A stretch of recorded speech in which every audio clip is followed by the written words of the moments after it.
Buenas noches, buenas noches. Vamos a hacer la clase de hemato-oncología.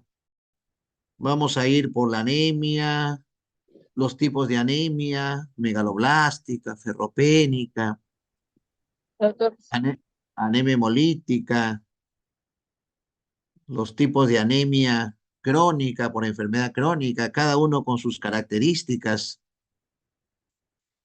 Luego hablaremos de los linfomas, Hodgkin, no Hodgkin, con sus características clínicas resaltantes.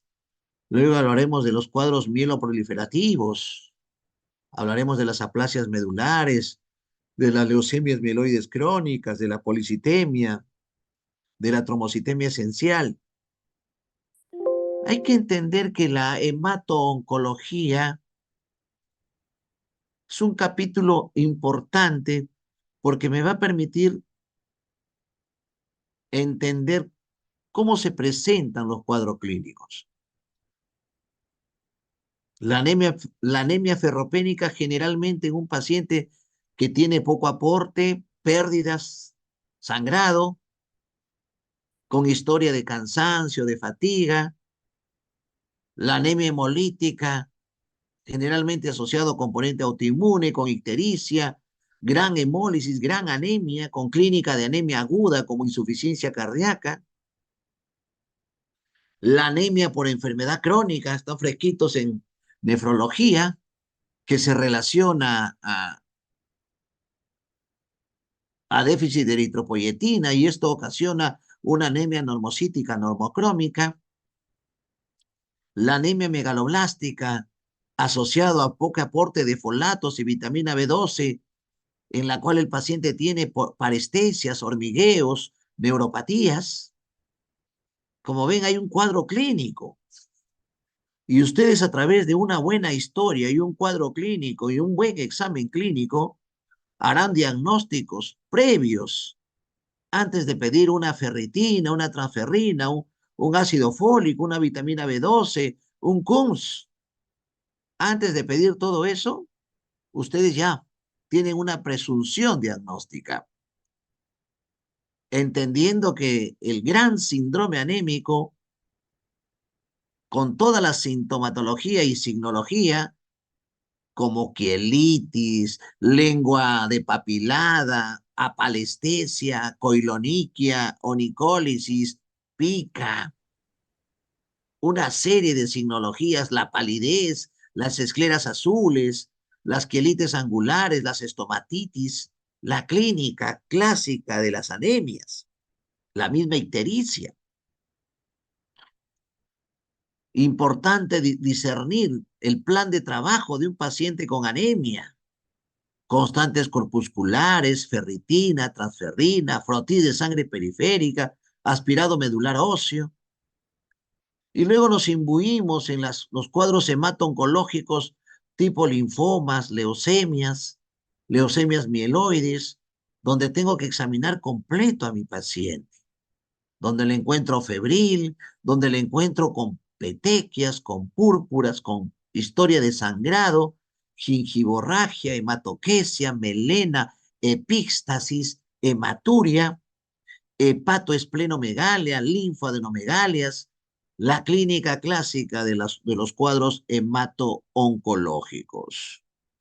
Terminada esta clase, directos alumnos tendrán una visión amplia de lo que es la hemato-oncología. Y en esos lares estarán pululando el examen que van a dar de este capítulo de hemato-oncología. Muy bien, les agradecería mucha atención, lapicero y papel, por favor. Les he enviado también los materiales complementarios. Muy atentos, por favor. Preguntas al final de la ponencia. Por favor, atención al 150%. Gracias.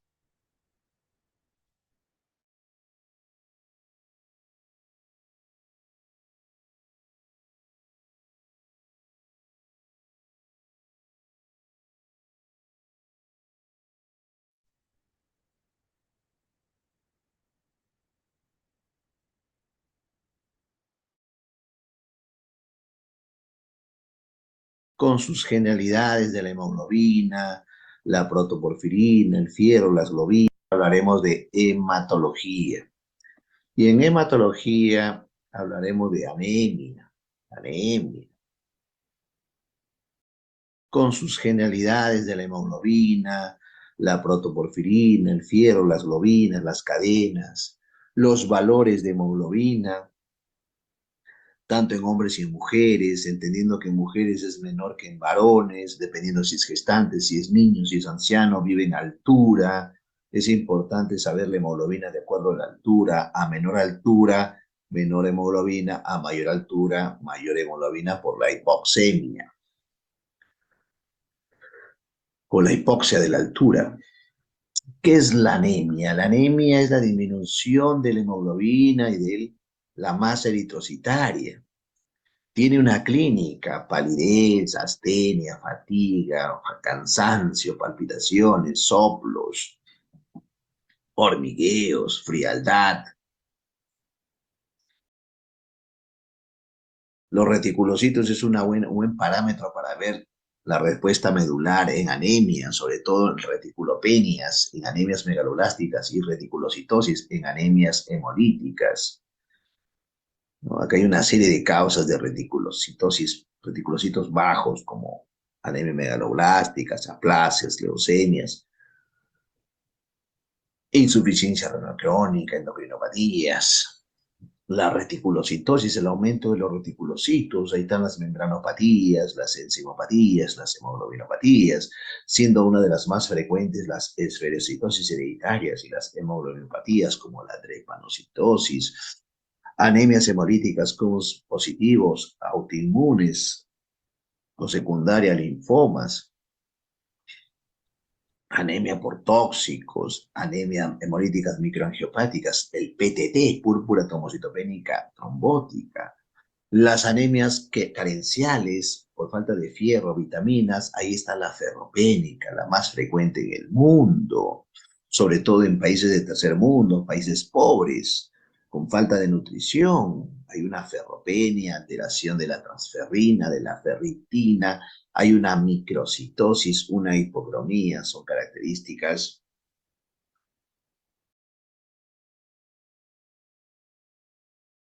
Hay una eritropoiesis ferropénica,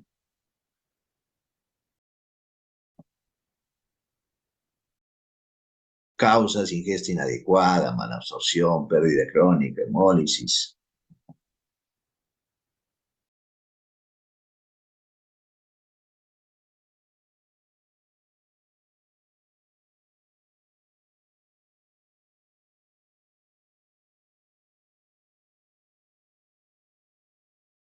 Un minutito, por favor.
Hemolíticas microangiopáticas, el PTT, púrpura trombocitopénica trombótica, las anemias carenciales por falta de fierro, vitaminas. Ahí está la ferropénica, la más frecuente en el mundo, sobre todo en países de tercer mundo, países pobres, con falta de nutrición. Hay una ferropenia, alteración de la transferrina, de la ferritina, hay una microcitosis, una hipocromía, son características.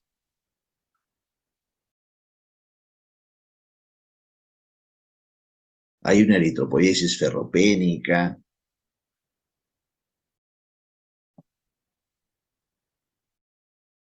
Causas: ingesta inadecuada.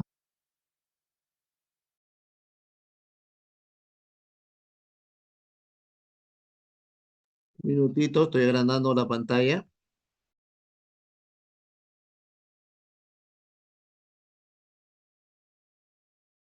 Malabsorción, pérdida crónica, hemólisis.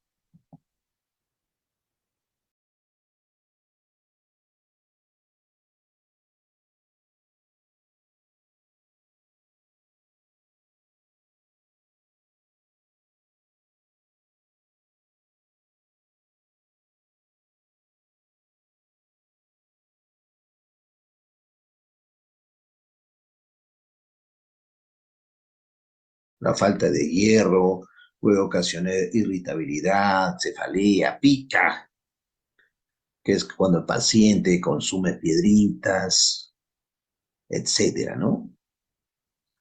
Puede haber atrofia de la mucosa oral, atrofia de la lengua, lengua depapilada, alteración de la piel, boqueras, quielitis, platoniquia, coiloniquia, alopecia, sequedad, dispepsia.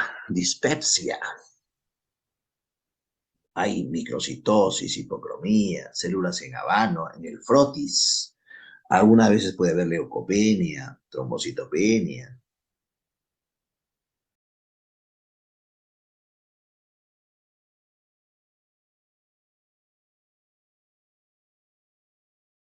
Un minutito, por favor.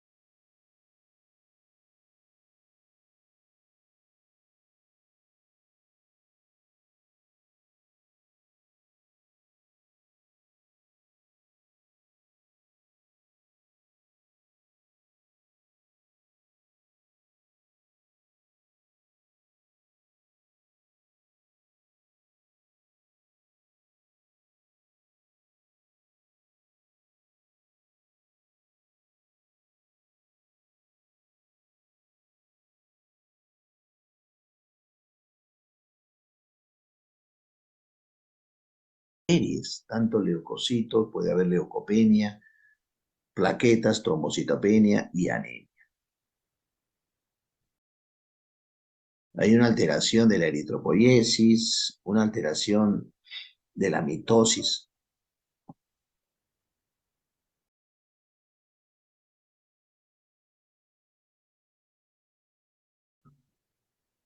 Por lo tanto, no hay hipocromía en la anemia megaloblástica.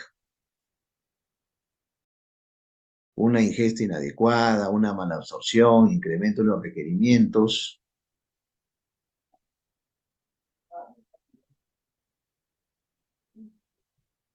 antineoplásicos, quimioterápicos.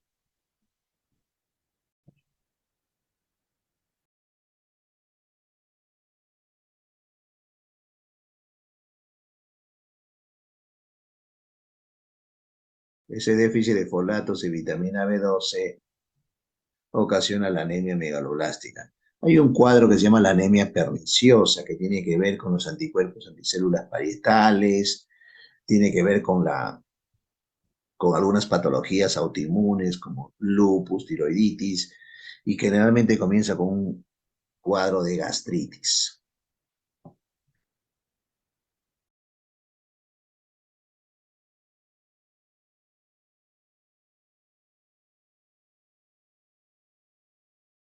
Puede haber ictericia por eritropoiesis ineficaz, puede haber boqueras, glositis, quielitis, diarreas, dispepsias, puede haber hormigueos, parestesias, porque hay déficit de vitamina B12, apalestesias, alteración de la sensibilidad propioceptiva, degeneración.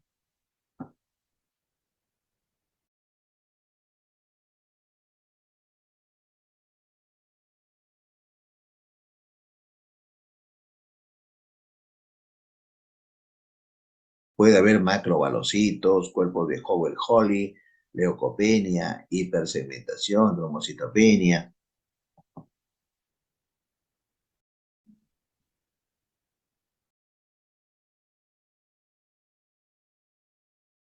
aumento de la hemosiderina, disminución de los folatos, de vitamina B12.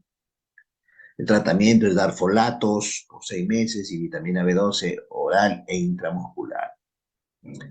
La aplasia medular cursa con pancitopenia por una toxicidad de la médula, por un componente viral, un componente autoinmune como el lupus. Puede haber aplasias, hipoplasias medulares, hay neutropenias, reticulopenias, plaquetopenias, hay una celularidad en la médula del 20, menos del 25%.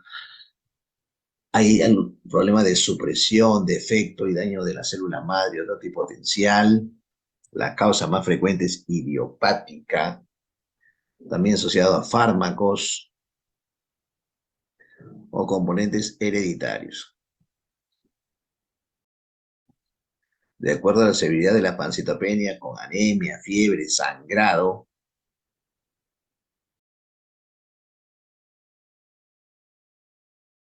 la pancitopenia, neutropenia, trombocitopenia, leucopenia.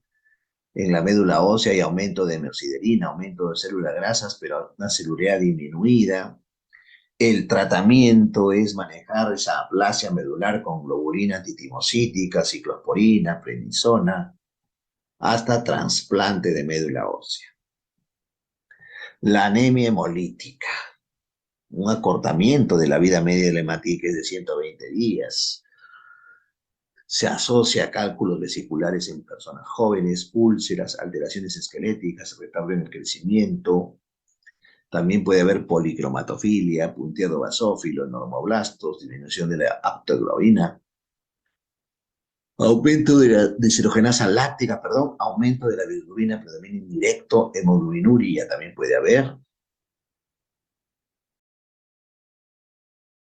Las membranopatías, ahí está la esferocitosis hereditaria, que viene el paciente con cálculos vesiculares, con esplenomegalia, es una característica. Hay una alteración de la espectrina, por la cual forma hematíes tipo redondo, esferocitos. Entonces hay una alteración de la espectrina, de la anquirina, un déficit de una proteína. La forma de los hematíes lo hacen frágiles, susceptibles a romperse, eso es, produce hemólisis, y esa hemólisis produce ictericia indirecta. Pierde esa capa, no tiene ese sostén, la capa, la capa lipídica, y por lo tanto aumenta la viscosidad. Por eso puede haber trombos.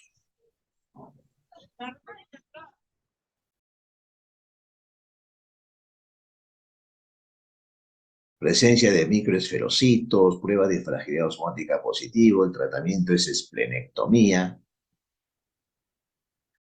Las enzimopatías, deficiencia de glucosa 6-fosfato deshidrogenasa, es frecuente en raza morena. Hay un déficit de glucosa 6-fosfato deshidrogenasa, desencadenante por sulfas, nitrofuranos, furosolidona, fenazopiridina, primaquina, fenilhidracina.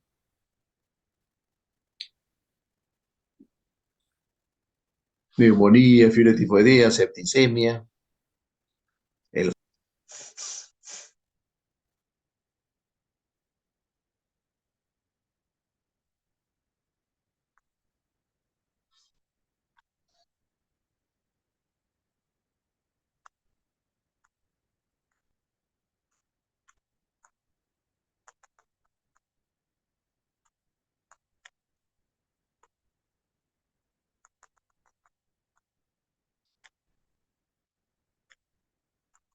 anemia ferropénica, de la anemia megaloblástica, de la anemia hemolítica, de las anemias, las aplasias medulares. Habría que resaltar la anemia por enfermedad crónica, que es muy frecuente en pacientes diabéticos, en pacientes nefrópatas, por alteración de la eritropoyetina. Su característica es una anemia normocítica normocrómica, generalmente no baja a menos de 8. Cuando hay una hemoglobina en 9, 10, 11, 8, hay que pensar en una anemia por enfermedad crónica. Una prueba importante es la ferritina. La ferritina está normal o alta y la transferrina está baja. Esa es la característica de la anemia por enfermedad crónica. Y si le preguntaran cuál es la causa más frecuente de anemia por enfermedad crónica, es la enfermedad renal crónica, el IRC, la insuficiencia renal crónica por déficit de eritropoyetina. El linfoma es una neoplasia que comprende órganos como el timo, los ganglios, el vaso, la médula, la sangre, la linfa.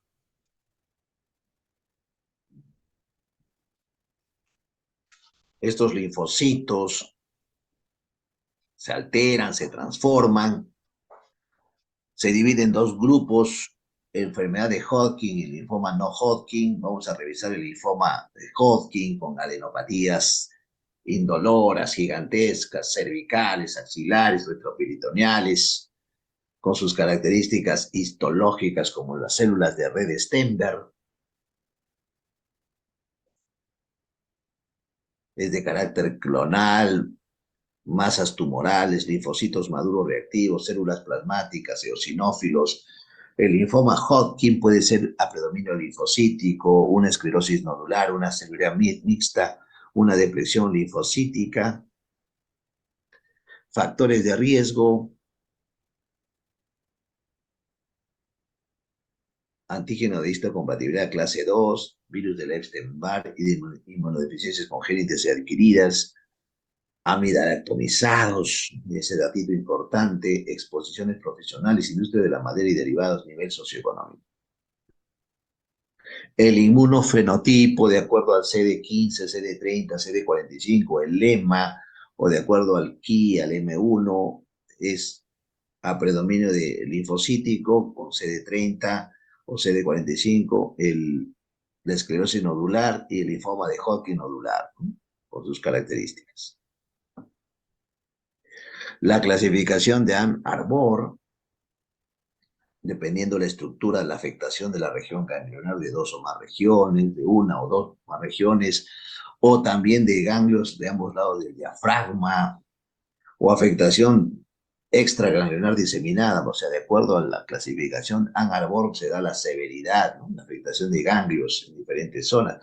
La sintomatología, síntomas importantes, como la baja de peso no explicable, la fiebre, la sudoración nocturna, prurito, la astenia, la anorexia. Síntomas B le llaman a esto, ¿no? Síntomas B del linfoma Hodgkin: los ganglios no dolorosos, hepatoesplenomegalia.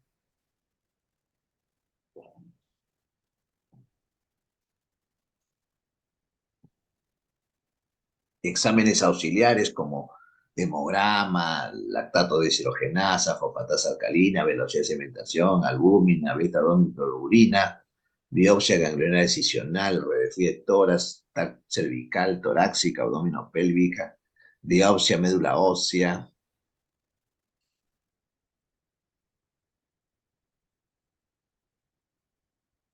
Gamografía con galio,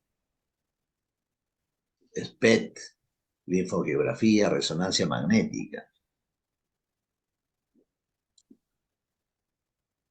La biopsia del ganglio me permite diferenciar con el linfoma no Hodgkin, con la linfadenitis tuberculosa, la enfermedad por arañazo de gato, esto es por la Bartonella henselae, sarcoidosis, cáncer metastásico y pseudolinfoma inducido por fármacos. Miren, una serie de diagnósticos diferenciales. De este curso de medicina interna que ya estamos terminando, hay que llevarse esa impronta, ¿no? Diagnósticos diferenciales. Saber diagnosticar y hacer buenos diagnósticos diferenciales. Factores pronósticos, ¿no? La velocidad de cementación menor de 50, la edad menor de 50, la histología, predominio linfocítico, esclerosis nodular, no tiene síntomas B, menos de 3 localizaciones linfáticas, adenopatía no masiva. Cuando ya hay albúmina baja, anemia, mayor edad, etapa 4, leucocitosis, linfocitos menores de 600, LDH elevada, VIH, ya cambian los pronósticos, ¿no? Con respecto a la terapéutica, va a depender mucho del estadio, ¿no? Si va a requerir solamente quimioterapia, inmunoterapia, radioterapia, en su manejo, dependiendo de la etapa y los factores, hasta poliquimioterapia más radioterapia. trasplante de médula ósea, áreas ganglionares para la radioterapia como objetivo, esquemas terapéuticos especializados, ¿no? Con complicación mediastínica o no complicación mediastínica, ¿no? La poliquimioterapia, la radioterapia, etcétera. Tratamiento con la doxorubicina, la bleomicina, la biblastina, la dacarbazine, el MOP, entendiendo que son tratamientos muy tóxicos que afectan al pulmón. El seguimiento en años, de acuerdo a la historia clínica, 6 a 12 meses. En una mujer hay que hacer mamografía, tomografía, cada 3 años, examen físico, placas y a largo tiempo exámenes de sangre, hormonas tiroideas, mamografía, un seguimiento, ¿no? Un arte evolucionar al paciente. Todo paciente tiene que ser evolucionado en el tiempo. Linfoma no Hodgkin, de distribución geográfica muy amplia, en el África, en Japón, ahí está el linfoma cutáneo, nunca asociado a HPLB1.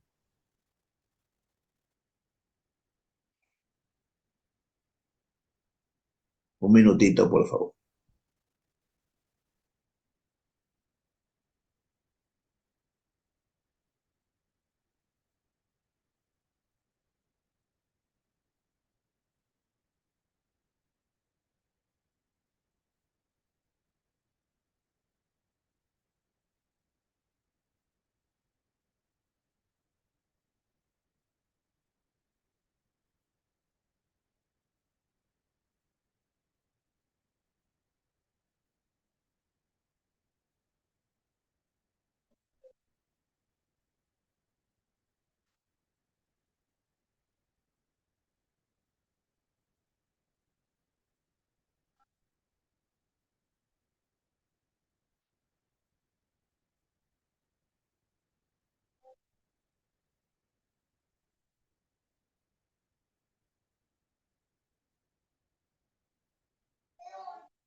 Nodulares, difusos, Burkitt, el linfoma no Hodgkin, ¿no? La mayoría es de causa desconocida, idiopática, que puede estar asociado al Epstein-Barr como el Burkitt o al virus linfotrópico T1 como el linfoma leucemia o al tejido conectivo, a translocaciones cromosómicas, pesticidas. Hay de bajo grado, de alto grado. De bajo grado hay tal linfocítico, linfoplasmocitoide. De alto grado hay tal linfoblástico, inmunoblástico. Hay linfoma de células B, pequeñas, plasmacitoides, células T, linfocitos pequeños, cerebriformes. O sea, una serie de clasificaciones. Como ven, esta parte ya se hace un poquito más compleja, ¿no? Acá está la clasificación de Rappaport. Si es nodular difuso, hay tal pobremente diferenciado, el mixto, el Burkitt. Si es difuso, bien diferenciado, linfocítico, inmunoblástico.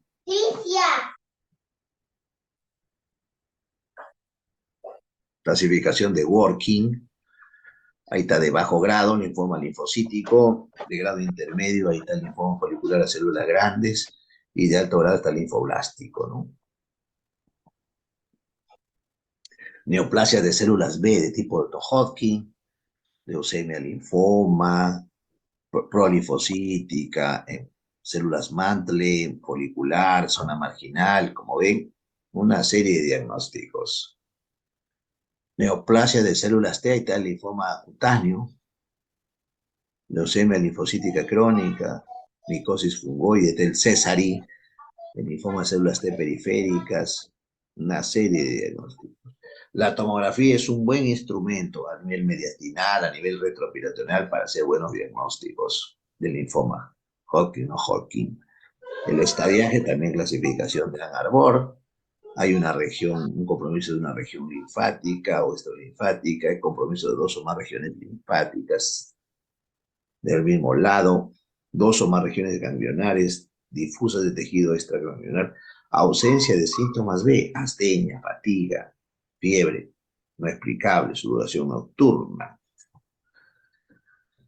Linfoma no Hodgkin, ahí está la linfadenopatía periférica, puede haber masas a nivel cerebral, hígado, abdomen, pulmón. Hay obstrucción de vías aéreas, biliares, citopenias, anemias, trombocitopenias, síntomas constitucionales, fatiga, baja de peso, sudoración, fiebre, edema escrotal, trombosis. Por eso hay que hacer un buen examen físico, completo. Tratamiento de linfomas indolentes, linfomas agresivos, enfermedad avanzada un 90%, fenotípicamente célula B 90%, libre de síntomas B. Tratamiento de linfomas indolentes, ahí está la radioterapia, la quimioterapia, el CHOP, biológicos, anticuerpos monoclonales y trasplante de médula ósea. Terapias de consolidación, de rescate, terapia inicial, manejos en hospitales de tercer y cuarto nivel, médicos especializados, oncólogos clínicos y hematólogos, o hemato-oncólogos. Trasplante autólogo en linfoma linfoplasmacítico, marginal, esplénico, trasplante de médula ósea como parte del tratamiento. Hay linfomas agresivos con una enfermedad al 70% de avance, fenotipo células T y células B, curables con quimio y radioterapia, hay recaídas, hay relapsos en la evolución. El IPI valora la edad, el estado general, la designación láctica, el estadio clínico, el compromiso ganglionar extranodal, puede ser de bajo, de riesgo intermedio, alto o alto riesgo. El IPI, que valora scores en el tiempo, que es el índice de pronóstico, índice internacional de pronóstico en linfomas. Para los que tienen un buen pronóstico, menor de 60 años, etapa 1 y 2, no existe linfoma fuera de los ganglios linfáticos.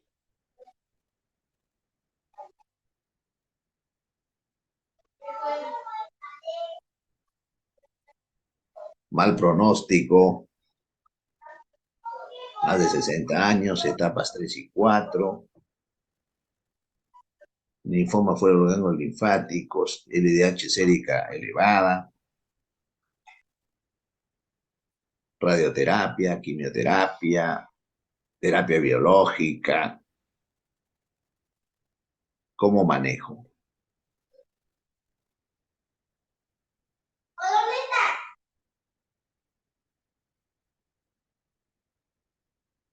¿Dónde estás? Mary.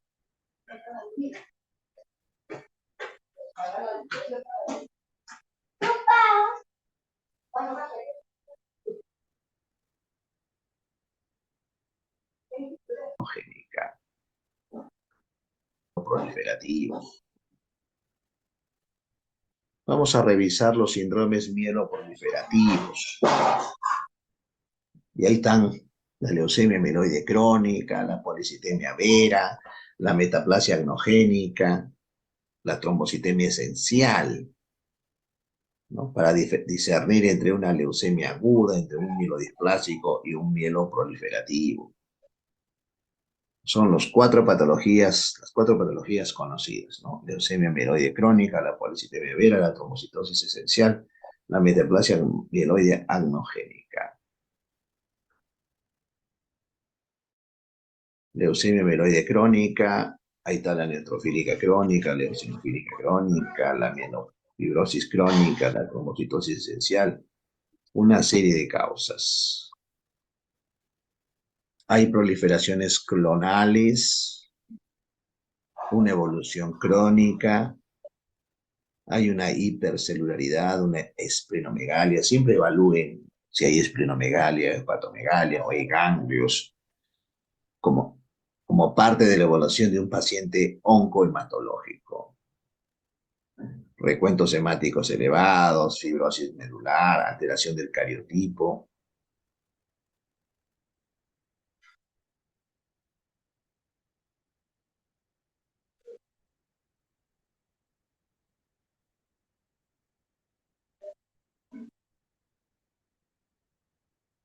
Policitemia vera, donde hay aumento de eritrocitos. El paciente puede cursar con una hemoglobina en 18, en 19 y 20.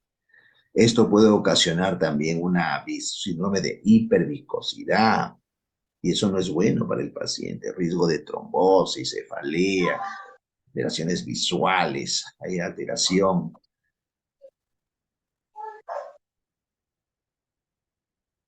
El grupo etario es de más o menos 60 años, incidencia más en hombres y en mujeres. Es raro ver a pacientes menos de 40 años, también se conoce como la enfermedad de Vázquez. Hay una anomalía de la célula pluripotencial, donde se vuelve insensible a la acción de la eritropoyetina. Hay vértigo, cefalea, las manos rojas, puede hacer una eh, anestesias, hormigueos, pruritos, trombosis, como complica una gran esplenomegalia, el hematocrito está bastante elevado.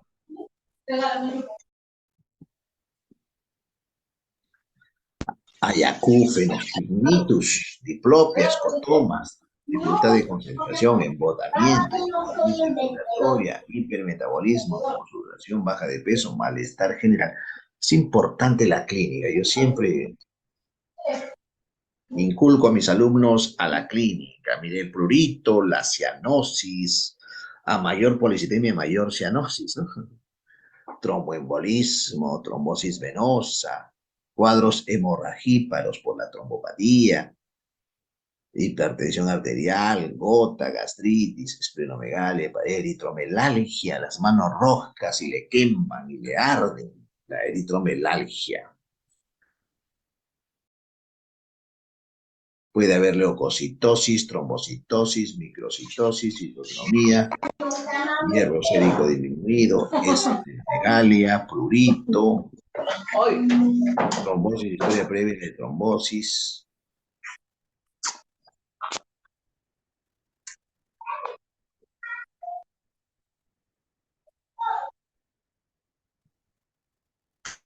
Criterios mayores de policitemia vera, ahí está la masa eritrocitaria en varones y en mujeres, la saturación arterial de oxígeno mayor de 92, esplenomegalia. Y un dato es la eritropoyetina, un dato es la eritropoyetina, ¿no? Eso es importante diferenciar entre una trombocitosis, una policitemia por hipoxia o una policitemia de la altura. Esa policitemia de la altura puede predisponer a la hipoxia y aumento de eritropoyetina y eritremia, eritrocitosis, lo que le llaman la poliglobulia secundaria. Pero en este caso de poliglobulio, policitemia,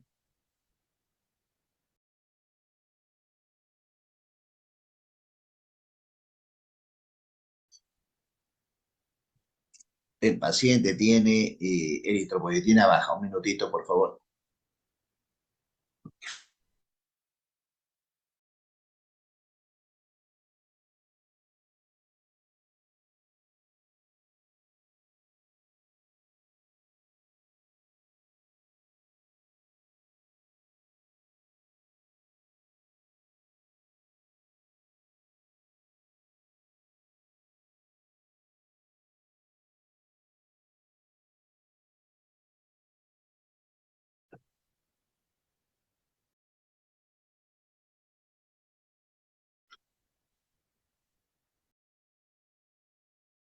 Entonces, los criterios: la masa eritrocitaria elevada en varones y en mujeres, la saturación normal, la esplenomegalia, y menores la trombocitosis, la leucocitosis, la fosfatasa alcalina elevada, la vitamina B12 alta. Ese es un datito importantísimo. La vitamina B12 cuando se eleva puede estar relacionada a policitemia, a leucemias. Linfomas, buen dato de la vitamina B12. Tres criterios mayores o dos criterios mayores más dos criterios menores. Diagnóstico. La citemia, la globulia, la esplenomegalia palpable, el cariotipo, la trombocitosis, la leucemia neutrofílica, la leucocitosis neutrofílica, la esplenomegalia por ecografía y la baja de eritropoyetina. ¿Cómo está la eritropoyetina en una policitemia vera o enfermedad de Vázquez? Está disminuida. Esquemas, criterios, diagnósticos. El gen que está asociado a esta leucemia mieloide es el gen JAK. Gen JAK2, y ha sido motivo de pregunta de examen, ¿no? Hay una mutación de las tirosinas, de las guaninas, de las fenilalinas, etc. El diagnóstico según la OMS, hemoglobina en varones mayor de 18.5, en mujeres mayor de 16.5, hemoglobina mayor de 17 en varones y mayor de 15 en mujeres, incremento, el hematocrito, la masa de volumen eritrocitario, la presencia del gen JAK, y puede haber la panmielosis en médula ósea, eritropoyetina baja y crecimiento endógeno de colonias eritroides. Dos criterios mayores más un criterio menor. Plan de trabajo, hemograma, volúmenes corpusculares, gases, estudios de médula ósea, eritropoyetina. Hay que saber hacer un plan de trabajo. Un plan de trabajo importantísimo, completo, completo. Ácido úrico, hierro sérico, cariotipo. Puede ser asintomático o puede haber esplenomegalia, eritrocitosis, eritromelalgia, trombocitosis, leucocitosis, hemorragia, prurito, cefalea, vértigos, tinnitus, acúfenos. Hay una fase inactiva, una metaplasia amiloide, una leucemia aguda.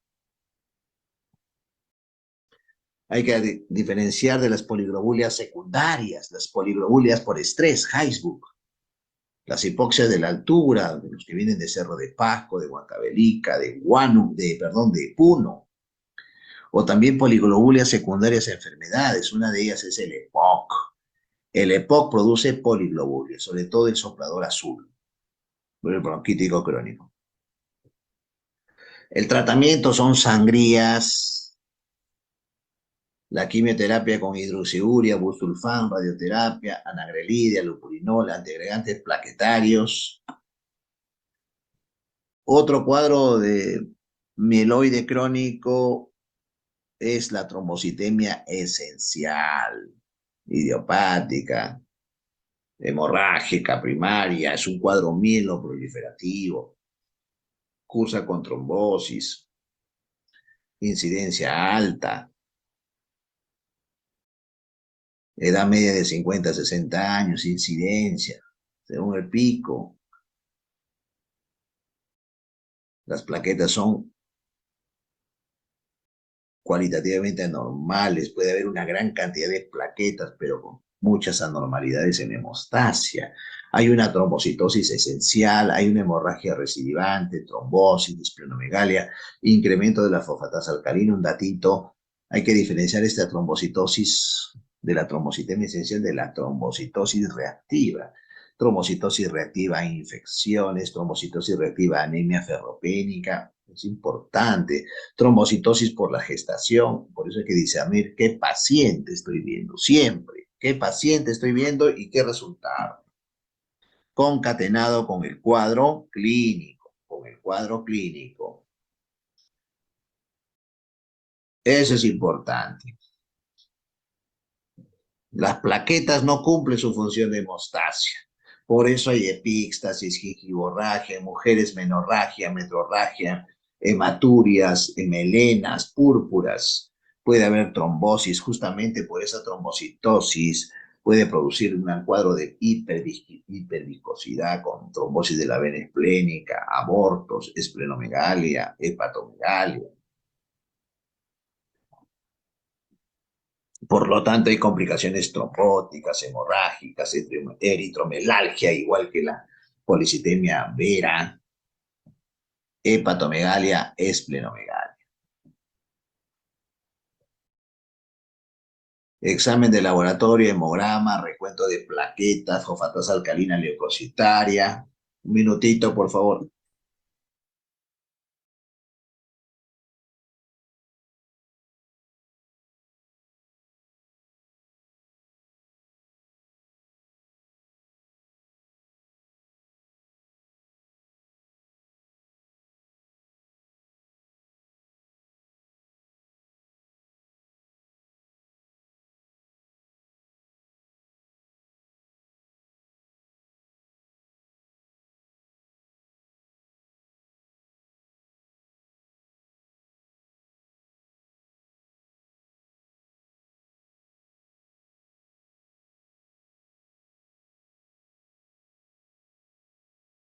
El plan de trabajo en una trombocitemia esencial hay que hacer un hemograma, recuento de plaquetas, mielograma, prueba de función plaquetaria, cariotipo.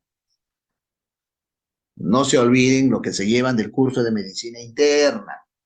No solamente es aprender a diagnosticar, sino hacer diagnósticos diferenciales, plan de trabajo, terapéutica y evolución. No se olviden esos parámetros. Interpretar el síntoma, detectar el signo, armar diagnósticos, diagnósticos diferenciales, plan de trabajo que es laboratorio o exámenes, imágenes, luego el tratamiento, la terapéutica y luego la evolución, la evolución. Todo, cada uno de ellos es un proceso, es todo un arte que requiere mucho conocimiento, ¿no? Por lo tanto, alumnos, llévense esta impronta, ¿no? Del diagnóstico diferencial. Ahí están las trombocitosis reactivas, por fármacos, fisiológicas, otros cuadros mieloproliferativos. Hay que hacer siempre diagnósticos diferenciales, no circunscribirse a un solo diagnóstico. Y el tratamiento es quimioterapia, radioterapia, interferón, antiagregantes plaquetarios y anagrelide. La anagrelide es para bajar los trombocitos, el antiagregante para evitar las trombosis, y la quimio, la radio y el interferón para la leucemia. Hay que saber manejar a los pacientes.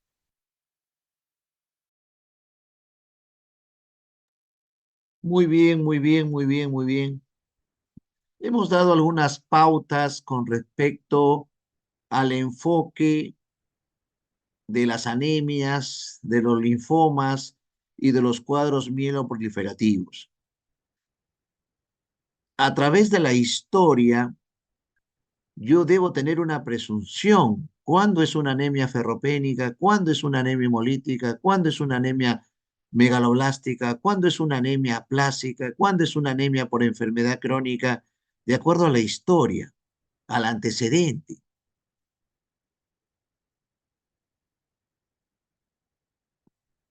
Igual en los linfomas.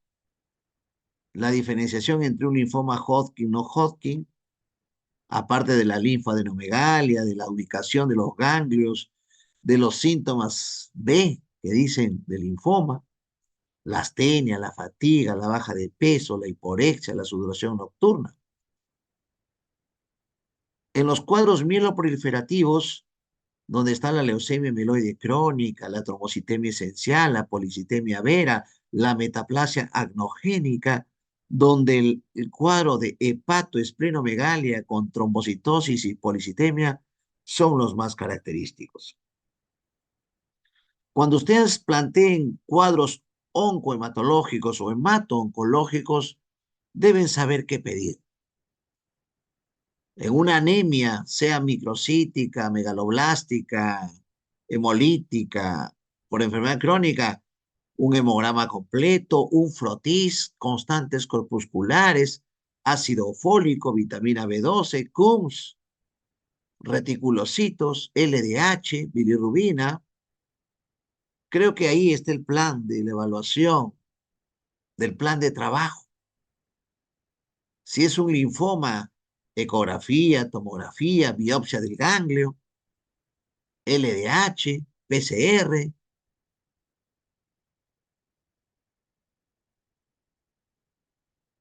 El plan de trabajo tiene que estar concatenado con el examen clínico, con el diagnóstico. Igual en los cuadros de mieloproliferativos, eritropoyetina, policitemia, trombocitemia, trombopoyetina, una serie de exámenes auxiliares importantes, ecografías, tomografías, si tiene ganglios, biopsia de ganglio, estudios, exámenes auxiliares, complementarios, y de acuerdo a eso, un diagnóstico. Un linfoma Hodgkin, un linfoma no Hodgkin, una aplasia medular, una anemia hemolítica, una anemia por enfermedad crónica, una anemia ferropénica, que es la más frecuente, o es una leucemia mieloide crónica, una trombocitemia esencial, una metaplasia agnogénica, como presentaciones clínicas de cuadros mieloproliferativos. Luego de haber pedido exámenes, hay que saber tratar. ¿Cómo se trata una anemia megaloblástica?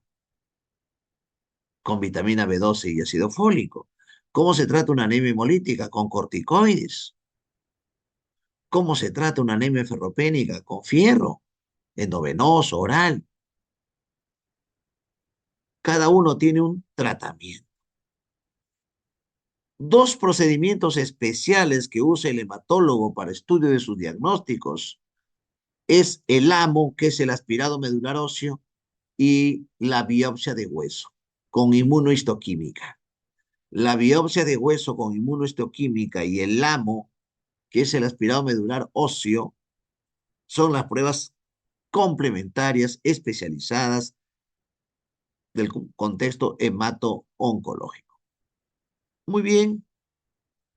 ¿Alguna pregunta? ¿Alguna duda?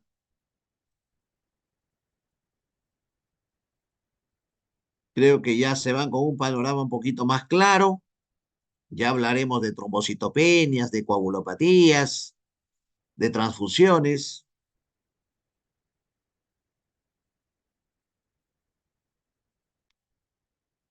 Muy bien, si no hay ninguna pregunta, creo que todo claro, ¿no, Camila?